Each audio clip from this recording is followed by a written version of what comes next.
পাতা না, কুড়ি পাতা হবে না। ওটাকে কুড়ি বলে না, কচি যে পাতাগুলো। হ্যাঁ হ্যাঁ কুড়ি, এটার দাম কোটি কোটি টাকা দাম।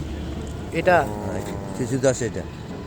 এটার দাম কোটি কোটি টাকা। জি আপনারা কি এটাই বিক্রি করেন? জি জি জি। এই পাতা তো না, না ওই পাতা কেন? ওই পাতা ফেলে দেওয়া হয় না। এগুলো ফেলে দেওয়া হয়। এটা এটা এটা হচ্ছে আমরা আপনার- আসলে এই এটা গর্ভবতী মা বলছি তো যে 10 গ্রাম চা খাবে, 10 গ্রাম গর্ভ থেকে 6 মাস পরে। আর কিছু সামুদ্রিক মাছ খাবে, বাচ্চারা বিশ্ব মেধাবী হবে। বুঝলেন নাই? যে মানুষ বলে না যে বাংলাদেশের মাটি সোনা, তাই তো খাটি। সোনা থেকে অন্য আবাদ হতে পারে না, হয় কিন্তু আমরা জানি না। আচ্ছা আঙ্কেল, আমার একটা কোশ্চেন, আমরা যদি চা চাষ করতে চাই চাই। আমাদের এলাকায়, কোথায় এটা? বগুড়া বগুড়া কেন হবে না? কেন হবে না? মাটি, এই আবহাওয়া আবহাওয়া এবং মাটি। ঠান্ডা আবহাওয়া লাগবে, শীতকালেও হবে না। আমি বলি জানেন, এটা আপনারা যেখানে দাঁড়িয়ে আছেন এটা কি হ্যাঁ। বলা এলাকা? অন্তকে পাহাড় এলাকা। এটা পাহাড় এলাকা, হ্যাঁ। কারণ কেন জানেন? দার্জিলিং। দার্জিলিং এর পরে এটা পাহাড়, এর নিচে পাথর আছে। আচ্ছা আচ্ছা। পাথরে পানি চুয়ে নিচে দিয়ে চলে যায়।